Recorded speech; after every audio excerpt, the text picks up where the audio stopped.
मैं पहले भी कह चुका हूं कि जब एक सर्वे आया था नाथूराम गोडसे और महात्मा गांधी के बीच, जिसमें 53% लोगों ने महात्मा गांधी को लाइक किया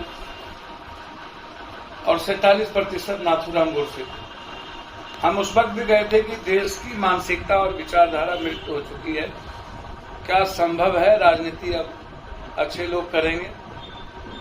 दोबारा जब आजाद हिंदुस्तान में 3 महीने से घटना घटित हो, ना तो देश के पीएम कभी कुछ बोलते हो, ना तो हम गृह मंत्री बोलता हो, ना ट्वीट करता हो, 150 से ऊपर लोग मर चुके हों, एक दूसरे के घर में एक दूसरे कौम लगातार खत्म करने की तैयारी मणिपुर में हो, मणिपुर रक्त रंजित हो गया हो, रक्तपात हो गया हो, मणिपुर रक्त चरित्र जैसी चीजें आम बन गई हो, और उसके बाद देश का पीएम भी मस्त, सीएम भी मस्त, और वहां की पूरी डेमोक्रेसी खत्म हो गई। 17 दिनों के बाद जिस तरीके से कल रात में वीडियो वायरल हुआ, सैकड़ों लोग 2 अलग समुदाय के बच्ची के साथ नंगे करके 3 घंटे तक लगातार प्राइवेट पार्ट के साथ छेड़खानी करना, उसके इंटरनेट कोर्स करना हाथ से, और जिस तरीके से उस बेटियों के साथ, मां के साथ किया गया, दुनिया के में आज तक ऐसी घटना मैंने नहीं देखी। यदि ये वीडियो वायरल नहीं होता तो वहां के सबसे निर्दयी और निर्मम उस मुख्यमंत्री को एक दिन भी जीने का राइट नहीं है। सुप्रीम कोर्ट के सो मोटो नोटिस के बाद वहां का मुख्यमंत्री कहता है एक घटना नहीं घटी है, सैकड़ों घटना घट चुकी है। क्या उसको चुल्लू भर पानी में डूब के नहीं मर जाना चाहिए? क्या ऐसे मुख्यमंत्री के खिलाफ सुप्रीम कोर्ट को अविलंब सख्त नहीं कर देना चाहिए? उस पर बलात्कार के केस लागू नहीं होना चाहिए क्योंकि उनके संरक्षण में बलात्कार किया गया, और वो खुद स्वीकार करता है कि एक नहीं सैकड़ों हुए हैं। और पहली बार सुप्रीम कोर्ट के निर्णय के बाद हिंदुस्तान का पीएम मणिपुर का नाम लिया, और वो भी यह कहने में कि लॉ एंड ऑर्डर का मामला, कानून का मामला है। कभी उनके लिए दिल्ली के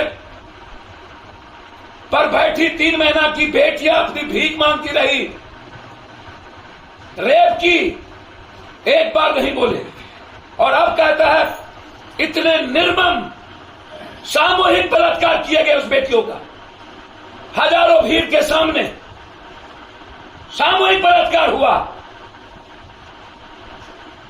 आजाद हिंदुस्तान के सैकड़ों साल के नजदीक हम जा चुके हैं। कब यह कानून बनाएंगे सत्ता पक्ष और विपक्ष? ये हिंदुस्तान में किसी की हिम्मत नहीं हो किसी के परिवार और घर की बेटी और मां को देखने की हिम्मत नहीं होनी चाहिए। कब मिलेंगे हम लोग इस बात को लेकर? यह एक बड़ा सवाल है इस हिंदुस्तान में। सर्वोच्च न्यायालय को इस पर सुप्रीम कोर्ट की कमेटी बैठा करके अविलंब 3 महीने के अंदर सबको फांसी की सजा मिलनी चाहिए। जो सरकार खुद दोषी हो, जिसने मरने और बलात्कार करने के लिए छोड़ दिया हो, उससे न्याय की उम्मीद कैसे की जा सकती है? और जो पीएम खुद कहता हो कि लॉ एंड ऑर्डर का प्रॉब्लम है, और छत्तीसगढ़ और राजस्थान के मुख्यमंत्री के से कहता हो कि सब लोग बलात्कार के सवाल पर आप लोग सजग होइए। सही किसी ने कहा था, नरेंद्र मोदी जी आप सिर्फ सत्ता के लिए जाने जाते हैं, चाहे बेटियों के बलात्कार पर हो, चाहे आम लोगों के कत्ल पर। ये नेता कोई भी, और खास तौर पर बीजेपी के और मणिपुर का ये दोनों व्यक्ति, छी छी छी छी छी छी। मैं ऐसे सवालों को लेकर बहुत ज्यादा दुखी हुआ हूं। क्या हम लोग जैसे लोगों को करना चाहिए कि नहीं राजनीति? मुझे एक बात समझ में नहीं आती, जिस देश में नारी को पूजा जाता हो और लगातार निर्भया के पहले जिस निर्भया की घटना पर जिसकी सरकार बनी, जिस नेताओं के चाल चरित्र से पोर्न से लेकर के सेक्स का वीडियो वायरल हो, नेताओं का कोई चरित्र ना हो और बलात्कार जैसी घटना नॉर्मल बना दिया जाए, ऐसे पीएम और सीएम को रहने की जरूरत नहीं है। रिजाइन करना चाहिए नरेंद्र मोदी जी को। और सर्वोच्च न्यायालय को यह सवाल नरेंद्र मोदी जी से भी पूछना चाहिए था कि बीजेपी की गठबंधन की सरकार है, आपने सुरक्षा पर भरोसा दिया था, 3 महीने के अंदर एक बार भी आपने न ट्वीट किया और न ही आप वहां जाने का प्रयास किया।